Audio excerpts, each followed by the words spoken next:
Vamos a referirnos aquí a un fenómeno, realmente a un fenómeno muy importante y no demasiado actual, pero sí muy revelador. No demasiado actual porque no se habla de él, pero es muy revelador porque permite definir el estado en el que se encuentran las revistas literarias que han desaparecido a lo largo de los últimos años, y no hablemos en relación a lo largo de las últimas décadas. Voy a referirme concretamente a un artículo que se ha publicado hace unos días en un medio de comunicación firmado por Paula Corroto, y es un artículo enormemente interesante y enormemente revelador, de una gran utilidad para los estudios de sociología, y no solamente para los estudios de sociología dedicados a la literatura y a las cuestiones literarias, sino que pone el dedo en la llaga de a qué dedica el tiempo la gente que en otras épocas dedicaba su tiempo a la literatura. Es decir, que la literatura sociológicamente e intelectualmente ha perdido un porcentaje de público absolutamente galopante en los últimos años, y en las últimas décadas absolutamente demoledor. Insisto que este artículo de lectura, pues recomendable, interesante por una serie de cuestiones que vamos a decir aquí y por otras que también vamos a criticar, puesto que no tenemos por qué coincidir en todos los aspectos, pero las coincidencias o las divergencias son absolutamente irrelevantes. Es decir, lo que importa es el contenido de este artículo y de lo que este artículo nos ofrece. El artículo se titula: en este país, en España, muy de larra el comienzo, pero en este país que se llama España. En España hubo una época en la que una revista literaria triunfaba, y se cita una referencia de la persona a la que vamos a hacer referencia ahora mismo. Había ansia por leer. Hoy también hay ansia por leer, pero por leer en unos códigos y en unas condiciones y unos contenidos que nada tienen que ver con aquellos. Y automáticamente ya se nos sitúa en el contexto y se dice: la revista Quimera, hablamos de la revista Quimera, lanzó su primer número en 1980 y se convirtió en un gran éxito gracias a sus entrevistas a grandes escritores. Fue el reflejo de una década y de un país, es decir, de una España que ya no existen. Y es cierto, porque ni aquella España, ni aquella década, ni aquella literatura existen ya. Existen en la historia, pero tal vez no en el presente. Y existen en un presente que de alguna manera ha invisibilizado, ha hecho invisibles sus consecuencias intelectuales y sus posibilidades de conocimiento. Y aquí vamos a preguntarnos y vamos a responder ¿por qué? Porque la pregunta es: ¿a dónde se ha ido la literatura? ¿Por qué han desaparecido en los últimos años y en las últimas décadas las revistas literarias? Las revistas literarias creadas por generaciones, sobre todo por una generación muy específica, de personas interesadas por la literatura, con mejor o peor calidad, con mejores o peores competencias. Aquí no vamos a discutir eso, cada uno tiene las competencias que tiene los conocimientos de los que dispone, pero que sí tenían un enorme interés por la literatura. Y ese interés por la literatura no se ha podido sostener en los tiempos actuales, no se sostiene en los tiempos actuales. ¿Por qué? ¿Por qué eso no ha ocurrido? En la segunda mitad del siglo XX había una serie de revistas literarias enormemente atractivas, enormemente fértiles. La revista de papeles de Son Armadans, de Cela, la revista Ínsula, que todavía existe, la revista Occidente, que todavía existe, los cuadernos hispanoamericanos, las letras libres, que existe todavía, suplementos literarios de muchas publicaciones periódicas, etcétera, etcétera. Pero claro, este artículo es un artículo de nostalgia, porque es un artículo que desarrolla el tema del ubi sunt, es decir, dónde están todas esas revistas que ahora han desaparecido, pero sobre todo aquí vamos a plantearnos por qué han desaparecido. Es decir, si el público universitario, el público que hoy tiene 20 años, que es el público que mayoritariamente ve vídeos como este, por ejemplo, no se preocupa de la literatura, la cuestión es por qué ha dejado de preocuparse por la literatura y realmente de qué se preocupa actualmente. Se preocupa de los chistes, ya lo sabemos, pero también los adultos se preocupan de los chistes. Esto no es una diferencia decisiva o sustancial. Pues claro, insisto que el tema del ubi sunt es que se fichó el rey Don Juan, los infantes de Aragón que se fichieron, ¿no? ¿Qué fue de tanto galán? ¿Qué fue de tanta invención que trujeron? Es decir, ¿dónde está toda la herencia de toda aquella actividad literaria de aquellos años que este artículo echa de menos con una tremenda nostalgia, con una profunda nostalgia? Pues que fueron sino devaneos, que fueron sino verduras de las eras, ¿no? En definitiva, algo que se ha ido desvaneciendo con el tiempo. ¿Pero por qué eso desapareció? ¿Por qué no ha habido una continuidad generacional que siga teniendo un interés por la literatura como se tenía entonces? ¿Dónde está esa demanda? ¿Por qué la oferta ha desaparecido? Pues porque no hay demanda. ¿Y por qué no hay demanda? Esto nos cita con la educación, nos cita con problemas educativos enormemente importantes a los que vamos a referirnos de manera inmediata.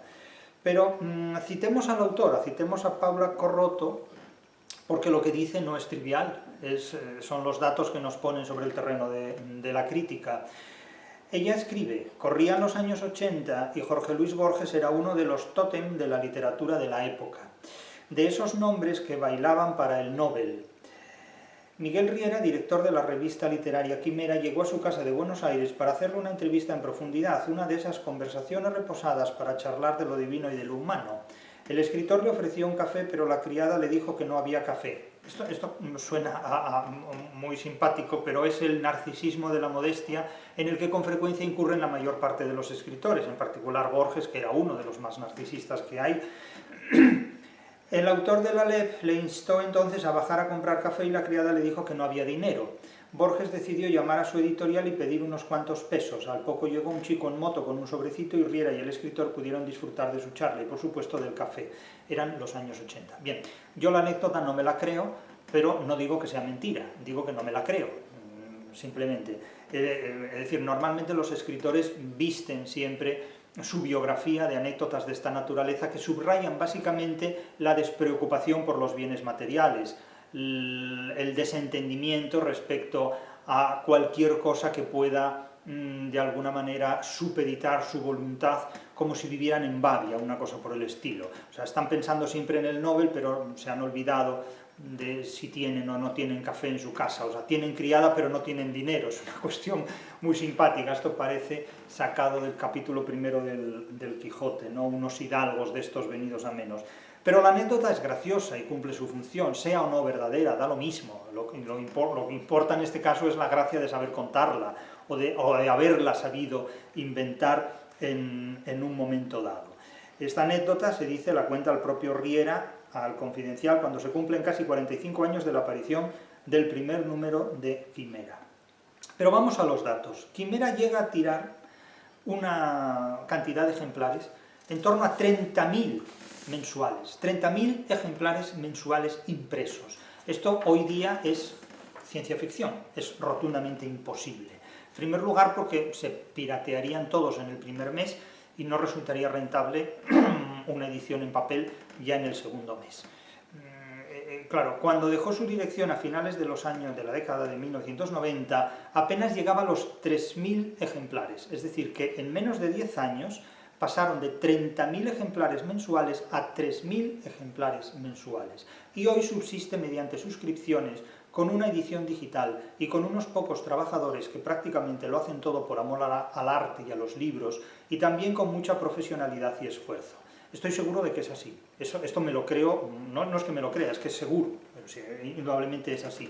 Y la pregunta que se hace la periodista, la escritora, y que aquí subrayamos para tratar de darle una respuesta desde un punto de vista propio, ¿qué pasó entonces para que en la década de 1980 una revista que publicaba extensísimas entrevistas a Rafael Alberti, Juan Goytisolo, Milán Kundera, Susan Sontag, Humberto Eco, Jorge Luis Borges o Pier Paolo Pasolini se convirtiera en un éxito periodístico?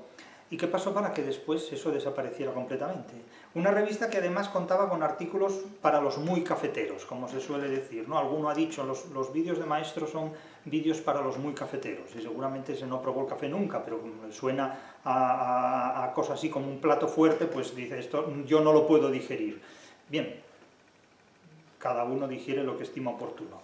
Pero la pregunta es, ¿por qué todo esto ha desaparecido en tan poco tiempo? Realmente es muy poco tiempo, 20 años son muy pocos años para que toda una industria literaria, toda una industria editorial en torno a la literatura haya desaparecido sin apenas dejar consecuencias. Es que en cierta manera son recuerdos que resultan ininteligibles más allá de una historia de la sociología literaria. Es decir, los alumnos universitarios de hoy ni saben que esto existió, ni tienen ningún interés por saberlo, pero es que tampoco están a la altura de lo que podría haber sido su equivalente contemporáneo en estos momentos. Es decir, hay un fracaso de la educación y de la universidad que se salda precisamente con la pérdida de una población universitaria que podría dedicarse a la interpretación de la literatura y sin embargo se dedica a la interpretación de vídeos en TikTok, por ejemplo, o a la interpretación de chistes o memes en Internet.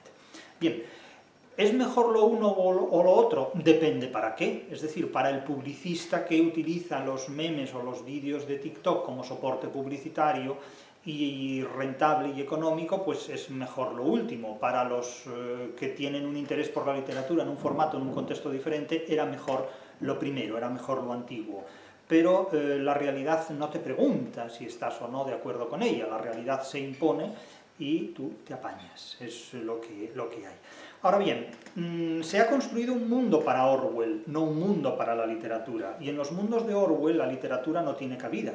Lo que tienen cabida son productos mercantiles, lo que tiene cabida es el kitsch.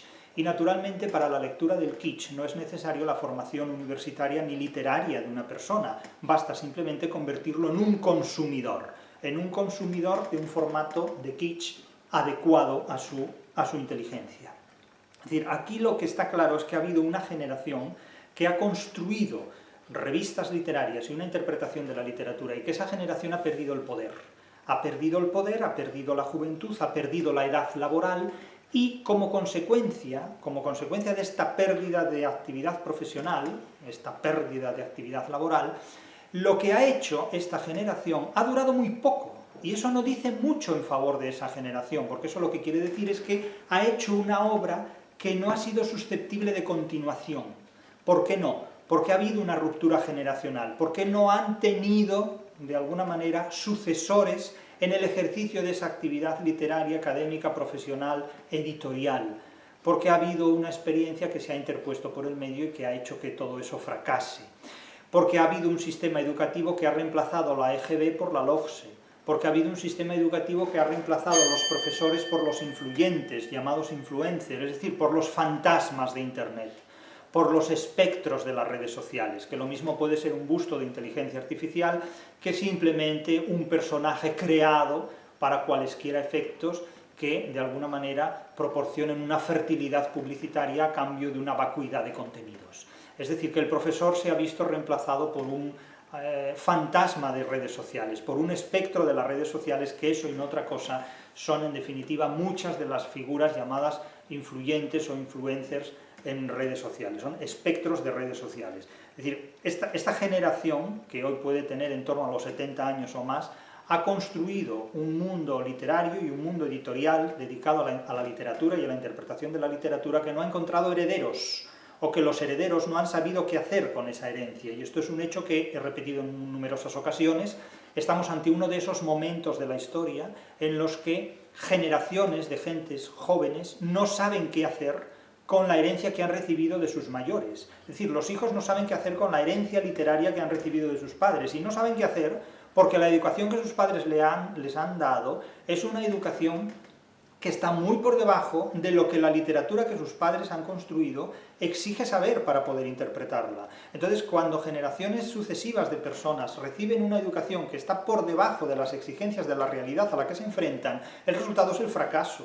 Otra cosa es que lo sepan o no lo sepan, pero la culpa de esto la ha tenido claramente la generación de sus padres. Ellos solamente han sido auténticas cobayas en los experimentos educativos de las generaciones de sus padres, que en este punto, como padres y como educadores, han fracasado rotundamente. Y esto es un hecho que hay que reconocer. Es un hecho que hay que reconocer, porque el fracaso de la literatura como una experiencia social, como una labor editorial que ya no llega ni siquiera a una minoría de población, esto es un hecho que no se ha producido por casualidad, sino que se ha producido porque se ha apostado por una educación de baja calidad, por una educación vacía de contenidos, abiertamente. Y el resultado es esto, que la herencia literaria de la segunda mitad del siglo XX nadie la hereda en el siglo XXI, absolutamente nadie. Los próximos años, las próximas décadas, serán de un eclipse literario absoluto, no casi absoluto, sino totalmente absoluto, valga la redundancia. En definitiva, es una generación que ha enseñado a sus hijos a no ser inteligentes y a no ser trabajadores, y el resultado de una enseñanza que se orienta a la carencia de inteligencia y a la carencia de voluntad para ejercer el trabajo es una generación de burros y de vagos. Y por lo tanto, llamémoslo como lo queramos llamar, disfracemos la realidad con la nomenclatura que se quiera. Cuando la mona se vista de seda, mona se queda, mona se quedará. Es decir, educar a la gente para inhabilitarla en el ejercicio de la inteligencia e inhabilitarla en el ejercicio de la actividad laboral supone encontrarse con lo que tenemos, que cuando se enfrentan a la literatura no saben qué hacer con ella. Y entonces, ¿qué hacen? Libros de autoayuda o declaraciones en internet del nivel de mi corazón palpita como una patata frita. Quiero decir que eso es el nivel literario que hay en internet actualmente. Claro, si esto se compara, si esto se contrasta dialécticamente con la obra de esta generación que llevó a cabo una labor editorial de primera magnitud, de primera calidad, pues el resultado es desolador. Cito de nuevo a la autora, a la periodista, en este comentario que hace del que fuera director de la revista Quimera. Era un momento histórico muy distinto. Cierto, todos los momentos históricos son distintos, cada uno es específico. Hubo una época literaria dorada con la aparición del boom hispanoamericano y grandes escritores europeos. Y también había muchas ganas de conocimiento, tanto de lo que venía de fuera como de lo que venía de dentro. Había muchas iniciativas, pero la pregunta es, ¿a qué dieron lugar estas iniciativas? Porque estas iniciativas, insisto, murieron, secaron antes de llegar al mar. Fueron ríos que quedaron secos antes de afluir a ninguna otra parte. Muchas iniciativas, y también había ansia por leer y conocer. También hoy hay ansia por leer y conocer, pero hoy hay ansia por leer y conocer cosas que esta generación calificaría de tonterías, pero que los jóvenes actuales no califican de tonterías, sino que califican como el combustible que les mantiene los niveles de ansiedad relativamente controlados. Es decir, mucha de la juventud de nuestros días, y también de gente adulta, no cabe decir que esto solo es un problema de la juventud, para mantener controlados sus niveles de ansiedad necesitan chutes violentos, intensos, fuertes de TikTok, de redes sociales y de comentarios en Internet. Es decir, eso es lo que mantiene no los niveles de colesterol, pero sí los niveles de ansiedad relativamente controlados.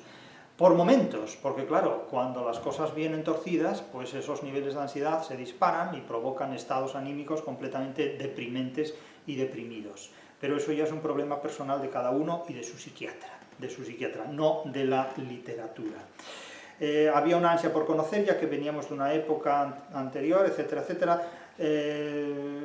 Apunta a los medios de comunicación eran mucho más limitados y eso posibilitaba llegar más fácilmente al lector. La revista dio testimonio de ese fervor y de esas ganas de abrirse a nuevas visiones literarias. Y es cierto, es rotundamente cierto.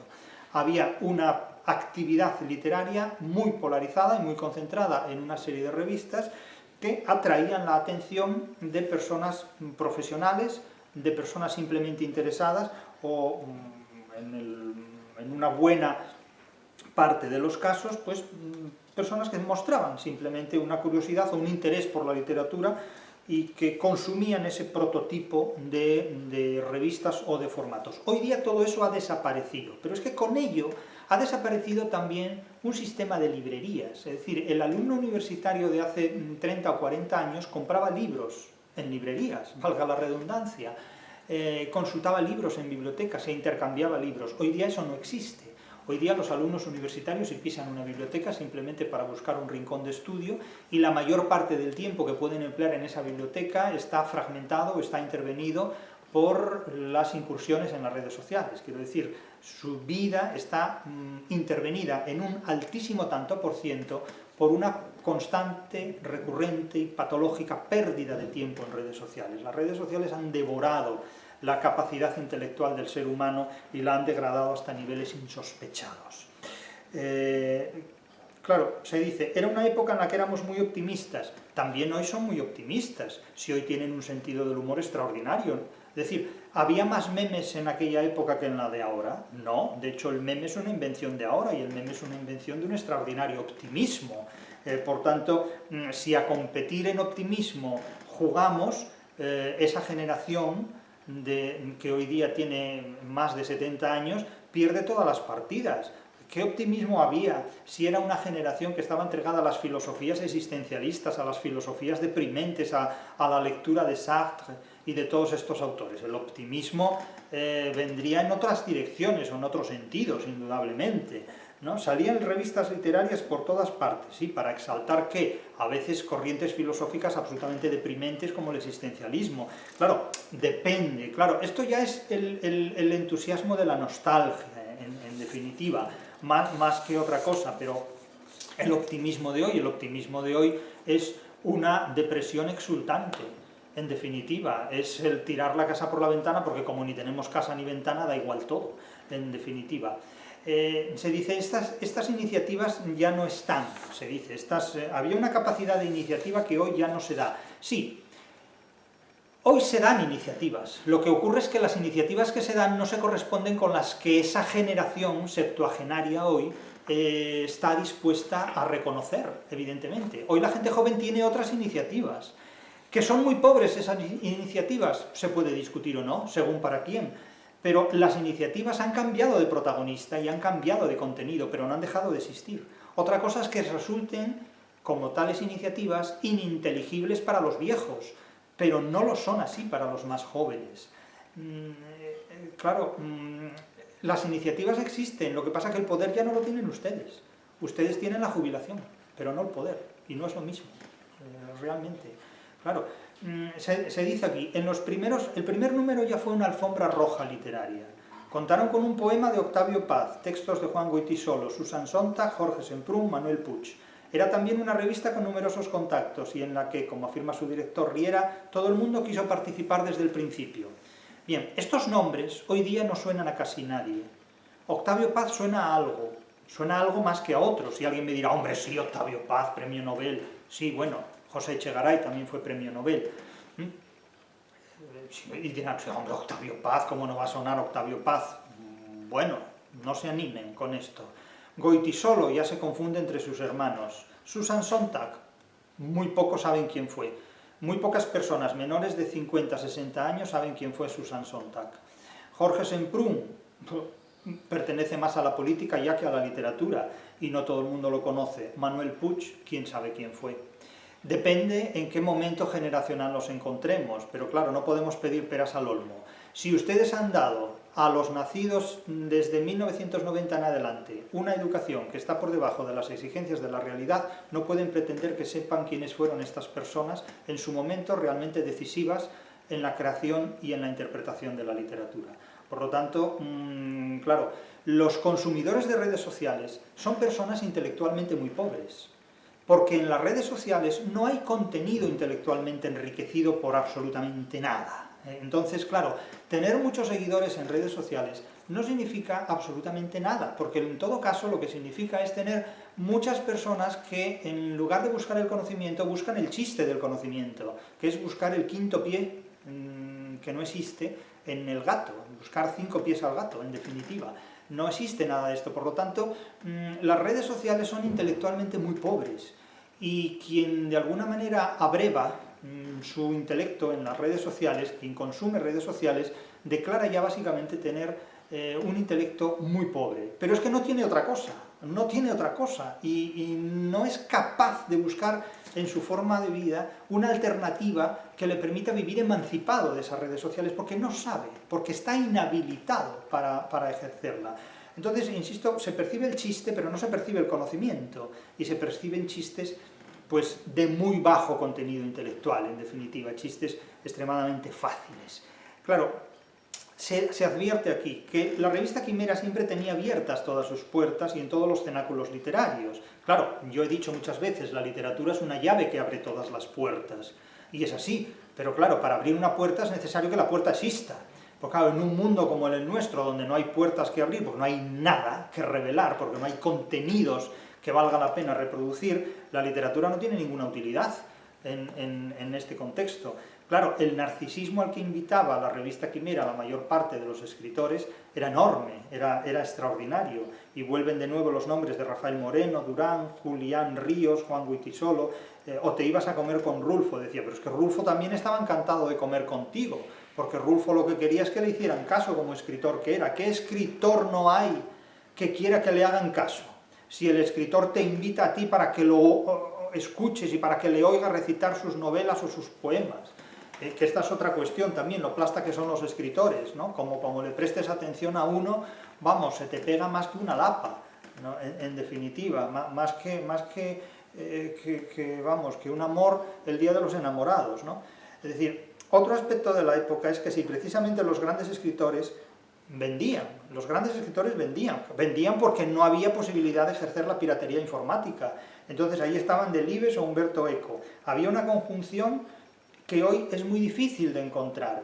No es que sea difícil, es que es imposible, porque hoy no hay escritores de la talla de esos escritores, no los hay. No los hay porque esa generación ha perdido el poder y esa generación se ha visto suplantada por los influyentes, por los fantasmas de Internet, por los espectros de Internet. Es decir, cualquier espectro de Internet puede tener cientos de miles o millones de seguidores y naturalmente no tienen el contenido intelectual o literario académico de estas gentes. Hoy incluso se ha dado categoría a grandes escritores, se ha dado la categoría de grandes escritores a escritores más convencionales en cuanto a calidad, ambición, estilo, estructura de sus libros. Esto es una manera muy suave de decir que se da importancia a escritores que no la merecen. Dicho de una manera muy cortés y muy prudente por parte de este director de Quimera. Muchos escritores que en nuestra época inicial ni siquiera hubiéramos mencionado porque nos hubieran parecido banales. Ahora no solo son grandes vendedores, sino que se les trata como a buenos escritores. Pero entonces el bestseller no chocaba con la realidad. Sí chocaba entonces con la realidad. Lo que ocurre es que no tenía la misma presencia que tiene hoy. ¿Por qué? Pues porque entonces había revistas literarias que distinguían entre el trigo y la paja y aún publicaban algo de trigo. Hoy día solo se publica la paja, se distingue el trigo de la paja y se publica la paja, y el trigo se quema. Entonces aparecía gente como Günter Grass y todo el mundo lo quería leer, bueno, o no, pero vamos, ahí estaba, se ponía, lo que había se ponía sobre la mesa. Y luego llega la televisión. Entonces se dice, fíjense la reflexión, fíjense cómo esta generación septuagenaria o más reflexiona sobre su propia vida. El mejor síntoma de esta ebullición cultural e intelectual lo ofreció la televisión de entonces. Numerosos escritores empezaron a aparecer en la tele y se hicieron hasta famosos, incluso célebres. Célebres televisivamente, porque ya lo eran antes en otro contexto. Y ya sabemos que si la tele quiere saber de ti es por algo. ¿Por qué quiere saber de ti la tele? La tele si quiere saber de ti es porque hace negocio contigo. La tele si quiere saber de ti es porque te convierte en un medio para hacer negocio, porque te convierte en un pretexto para hacer negocio, no porque te interese, no porque le intereses tú, no porque le interese tu obra, sino porque le interesas tú como un producto comercial, es decir, como un medio de explotación. Y el intelectual se vende por narcisismo, lógicamente, que es por lo que básicamente se venden los intelectuales, porque le seduce más el narcisismo que el dinero. Básicamente es esa la razón, y es la cita con la que todos nos encontramos en un momento dado. Es decir, si alguien triunfa, naturalmente se interesan por él, no por lo que vale, sino por el dinero que puede generar la exhibición de sus presuntos triunfos. Como el propio Cela decía, me hacéis una entrevista porque me han dado el Nobel, no porque tengáis interés en mi literatura. Eso el propio Cela lo repetía con mucha frecuencia. Si la tele quiere saber de ti es por algo, es por dinero, no porque tú tengas valor el valor que tú tienes para la televisión es el valor de la publicidad que genera la empresa que se anuncia. Es decir, eres el medio y el pretexto, pero no el valor en sí mismo. En definitiva, otra cosa que te lo creas, pero eso ya es tu problema. Claro, él decía, antes había un ansia por saber y descubrir. También hoy hay un ansia por saber y descubrir. Antes había una ansia por saber y descubrir la literatura con la que esta generación se identificaba. Hoy hay una ansia por saber y descubrir lo que se publica en TikTok. Claro, y ustedes me dirán, bueno, es que esto es una basura desde su punto de vista. porque desde el punto de vista de las generaciones que consumen TikTok, eso no es una basura, es el combustible de su vida, lo que hay. Y prosigue una cita más, estamos haciendo algunas menciones. Es un error las políticas que llevan en la actualidad las televisiones públicas. Claro, esto es una nostalgia de la juventud, es decir, cualquier tiempo pasado en ese punto, pues era mejor. Pero a esto se le llama envejecer, simplemente. Eso es la juventud que te vas para no volver, y cuando quiero llorar no lloro, y a veces lloro sin querer. Esto es la elegía de un mundo que no volverá. La dicha, cuando se va, nunca vuelve en su formato original. Y claro, hasta el propio texto lo dice, y se jodió el Perú, dice el párrafo con el que se trata de concluir esto, pero como he dicho antes, en la década de 1990 la LOGSE y todas estas reformas sustituyen la EGB, y la figura del influyente, del influencer, es decir, del espectro de las redes sociales, del espectro de YouTube, del espectro de los vídeos, reemplaza la figura del profesor. Entonces, claro, no se puede pretender que una generación tras otra, que han sido educadas con conocimientos que están por debajo de lo que la realidad exige, pues de repente tengan un interés por aquello que nunca se les ha enseñado a interpretar, que nunca se les ha enseñado a conocer. Es decir, el resultado de la juventud que tenemos es el resultado de la educación que han recibido de la generación de sus padres. Los adolescentes son las figuras que mejor delatan, que mejor acusan los prejuicios de la generación de sus adultos, los prejuicios de la generación de sus mayores. Si se acusa hoy a la gente joven de no ser capaz de vivir fuera de la pantalla y fuera de las redes sociales, es porque los mayores les han construido pantallas y redes sociales para hacerlos naufragar en ellas. Por lo tanto, aquí no vale lamentarse de los efectos perniciosos que tienen redes sociales y pantallas cuando a los niños se les educa precisamente para convivir con pantallas y redes sociales. Claro, es que no tiene sentido. Es que, evidentemente, si ponemos un huevo a cocer, no puede sorprendernos que al cabo de 10 minutos el huevo esté cocido.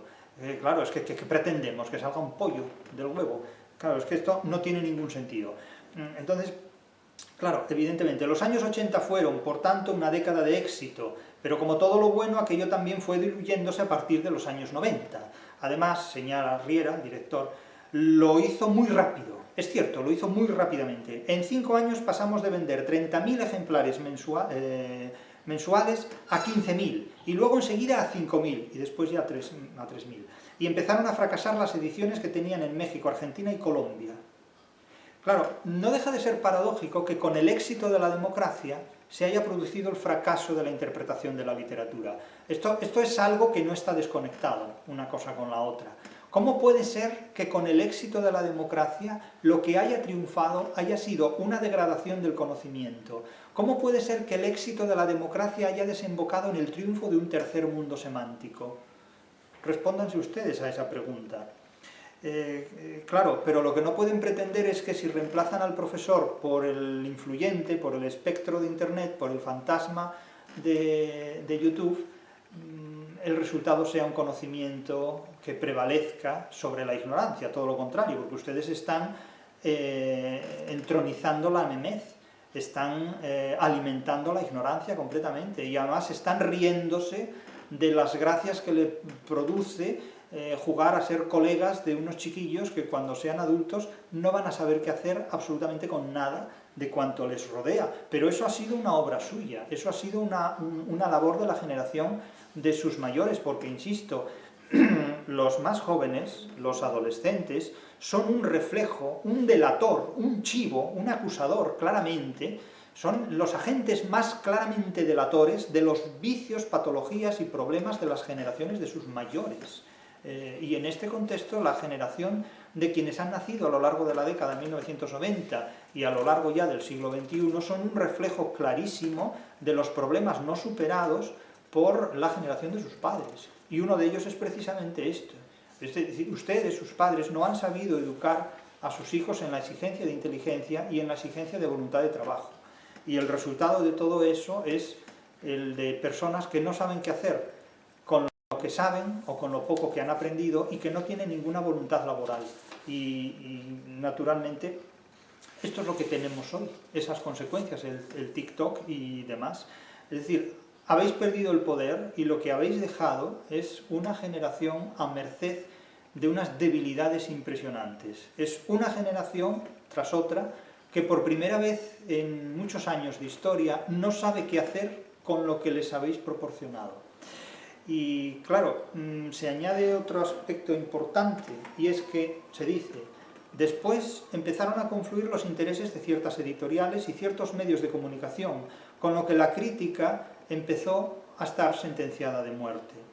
Un ejemplo claro, según Riera, el director, fue el suplemento Babelia del País, aquí lo menciona directamente, y dice, se convierte en la referencia hace 30 años de la crítica literaria, y todo lo que publicaban 4 o 5 editoriales aparecía ahí referenciado.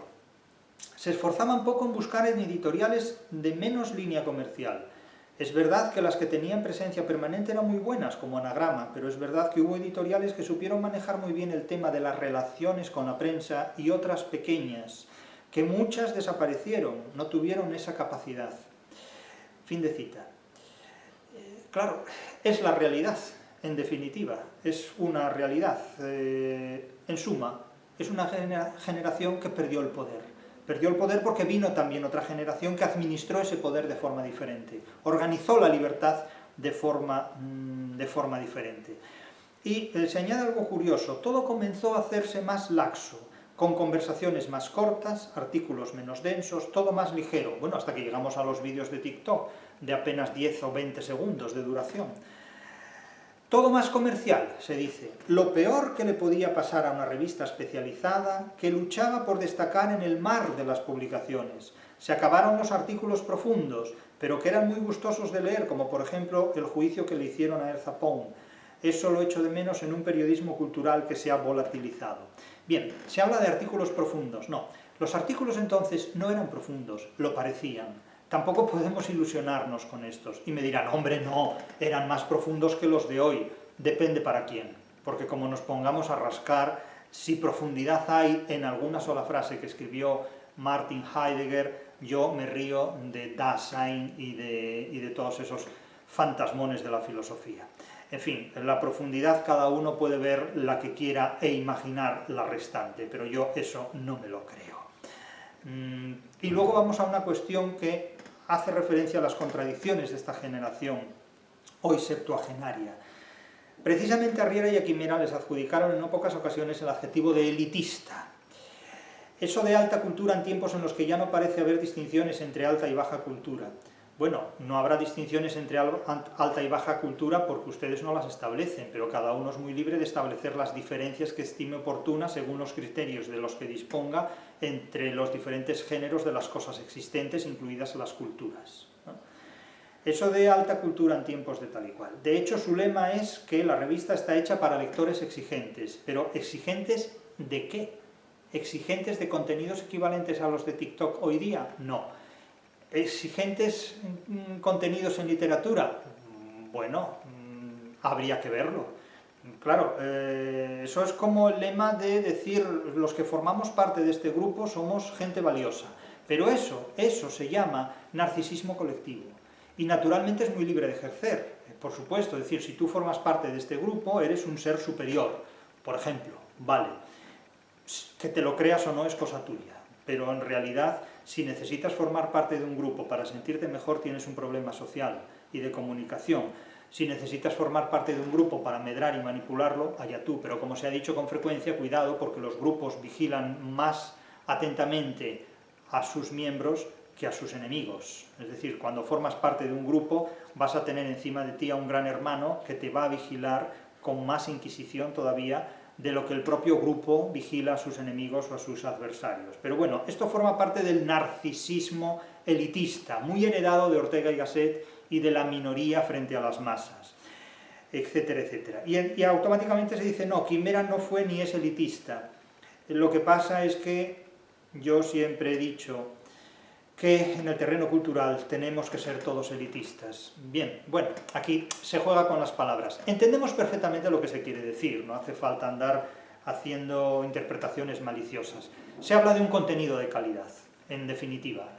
Esa revista, Quimera, ha ofrecido siempre un contenido de calidad literaria frente a otras opciones, sobre todo las que se dan hoy día, que han pulverizado, como él mismo dice, todo aquel contenido literario que hace décadas, no solo por parte de esta revista, sino de muchas otras, se daba. Pero todo esto ha desaparecido completamente, se ha disuelto. Por esa razón podemos preguntarnos, ¿qué se ha hecho de la literatura? ¿A dónde han ido a parar las revistas literarias que hace décadas, de alguna manera, nutrían el plancton intelectual del que se alimentaban muchos profesores universitarios y muchos estudiantes universitarios? Muchos de estos profesores universitarios colaboraban en estas revistas, y hasta no hace mucho hemos colaborado en algunas de estas revistas, y muchos lectores, tanto profesionales como simplemente aficionados o interesados por la literatura, las consumían.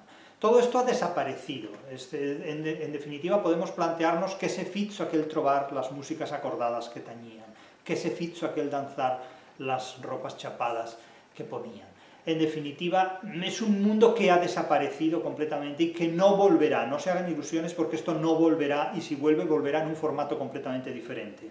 Pero lo más paradójico y lo más sorprendente de todo esto es que el fracaso del conocimiento, de la educación y entre él de la interpretación de la literatura, ese fracaso se ha producido precisamente en los años en los que la democracia alcanzó un mayor desarrollo.